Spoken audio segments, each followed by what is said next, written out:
itu kita bedain kan, wholesale atau retail. Kalau wholesale tuh, ya kita harus perhatiin lah semuanya tuh, rasio-rasionya.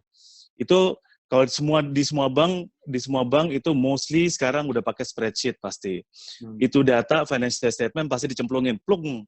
Nah, kita tinggal lihat ini Arto, ini Apto, maksudnya AR turnover, ini AP turnover, terus ROI, ROA, semuanya udah ada di situ semuanya. CR, apa segala macam. Nah, biasanya kalau biasanya sejauh kita periksa, itu biasanya kita lihat itu kalau dari wholesale pasti di SCR-nya dulu, DSCR sama CR, current ratio. Itu yang paling gampang. Karena itu dari operating income. Oke. Nah, kita juga harus lihat ini tadi disinggung sama Pak Fandi sama Pak Ervan, inventory-nya mana nih? Inventory yang fast moving atau slow moving. Nah, itu kan ada gimmick-gimmicknya banyak deh, variasinya banyak. Nah, itu yang wholesale. Kalau yang retail, saya ngomong retail ini sampai dengan sekitar 10M lah. Kalau di mostly bank-bank bilangnya SME ya, small and medium enterprise. Kalau yang medium enterprise, kalau yang udah puluhan M, 20M, kita harus lihat laporan keuangan, karena laporan keuangannya harusnya udah mulai reliable. Walaupun kita bilang OKP-nya nggak ngetop, itu that's another story lah. Tapi kita harus ada confident juga ke debitur kita, calon debitur kita. Oh, oke. Nah, kalau retail terus terang karena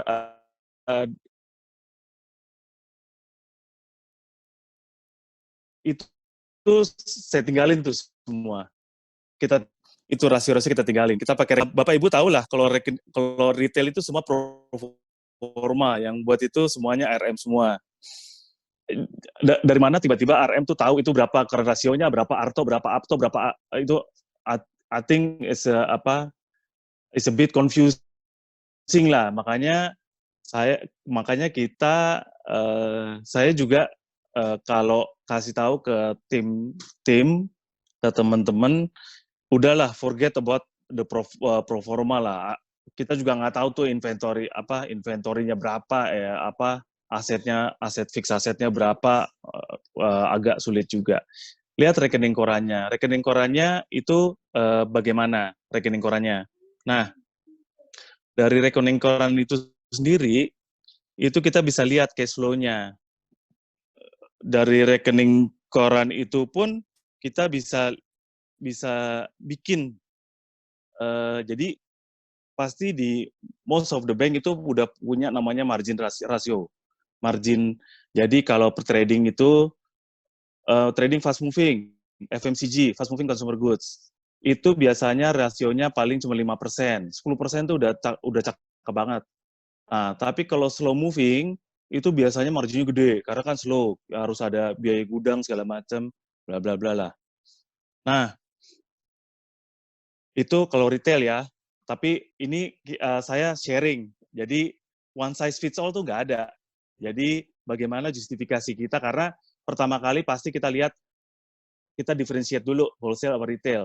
Kedua, purpose-nya, credit purpose, loan purpose-nya apa? Loan purpose-nya itu apa? Nah, kalau di wholesale juga itu banyak, industrinya tuh hotel, heavy equipment, manufacture, itu yang besar-besar. Itu kalau kita nggak rely sama financial statement, itu agak sulit juga. Oke. Kalau di retail, itu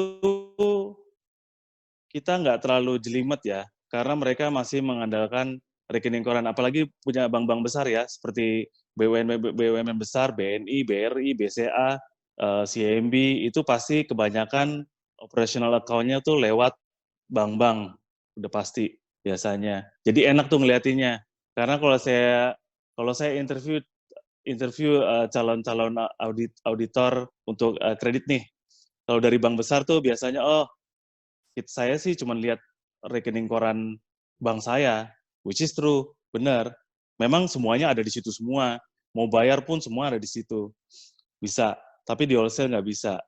Nah, ini tapi ada banyak variasinya juga, karena mau kita kupas juga agak susah juga ya, karena begini, um, kita kan kalau analisa itu harus ada justifikasi, yaitu kita selain lihat wholesale atau retail, terus kita lihat laporan keuangannya, kita juga lihat nih, ini perusahaan tadilah balik lagi Sunset atau Sunrise, usahanya apa.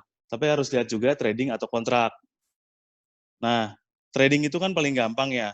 Kita kita seret, kita ambil itu sales 6 bulan, kita bagi seret rata-rata average, kita dapat.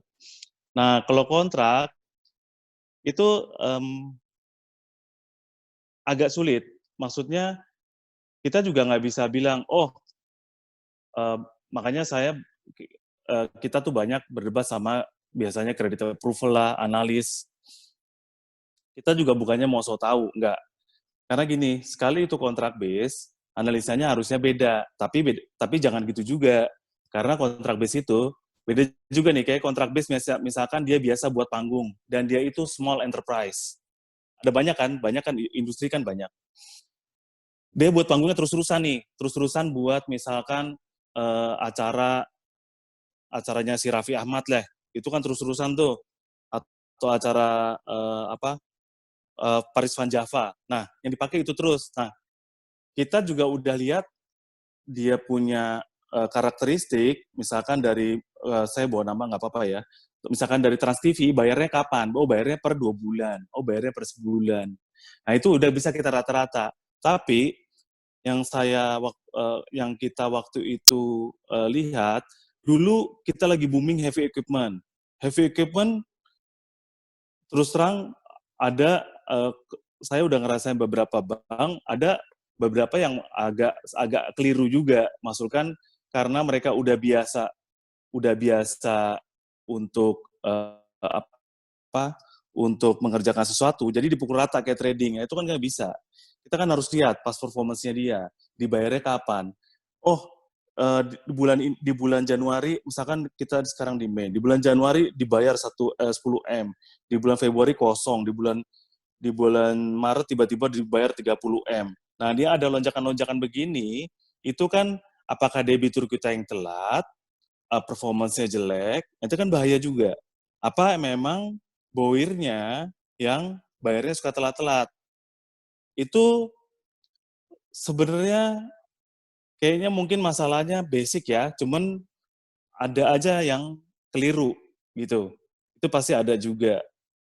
Nah, belum lagi misalkan nih, nah itu kan tadi kalau agak membingungkan, nggak apa-apa, bisa langsung ya Bapak Ibu jump in. Nah, juga waktu itu saya ngelihat waktu kita lagi booming hotel, hotel di mana-mana. Wah, semua pengusaha kayaknya kalau kalau nggak punya hotel tuh kayaknya kurang bonafit ya. Pengusaha tekstil aja bisa bikin punya hotel. Nah, itu kan kita harus tahu, sebenarnya per kamarnya, hotel bintang 3 tuh berapa ratus juta sih per kamar biayanya, hotel bintang 4 berapa ratus juta, kayak gitu-gitu. Nah, untuk cost of run-nya juga, ini siapa yang akan nutupin? Ini proyeknya apa? Turnkey atau apa? Belum lagi, ini saya langsung di ini aja, share experience-nya aja. Nah, belum lagi kalau kita ada biayain produksi obat. Kadang-kadang yang kita, udah biasa nih, debitur kita nih punya memproduksi obat-obatan. Saking udah biasanya, udah berapa tahun dia sama kita lupa tanya BPOM-nya, Badan Pengawasan Obat dan Makanan. Kita lupa. Nah, ada suatu waktu, ini share experience saja, ada suatu waktu dia ngeluarin obat tetes mata dalamnya boraks. Nah, boraks yang buat pengawet itu.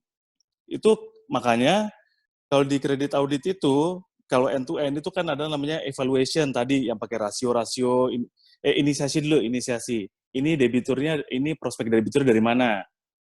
Jadi kalau dari sumber-sumber yang terpercaya atau enggak, atau walk-in juga banyak dari broker kredit, ya.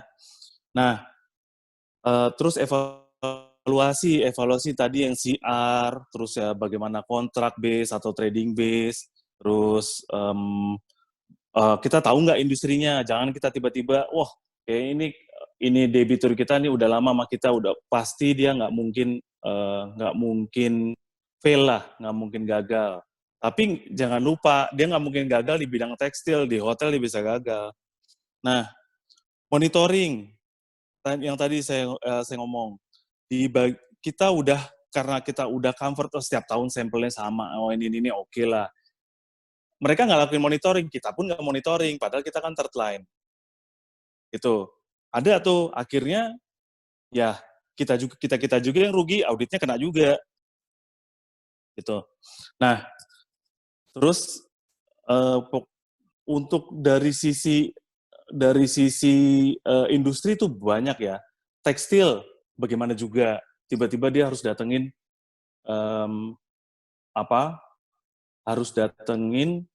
dia dapat kontrak project, udah lama nih kita nih, udah lama jadi debitur kita, ini perusahaan tekstil, dia dapat project dari misalkan yang baru-baru ngetop-ngetop apa deh, yang Zara.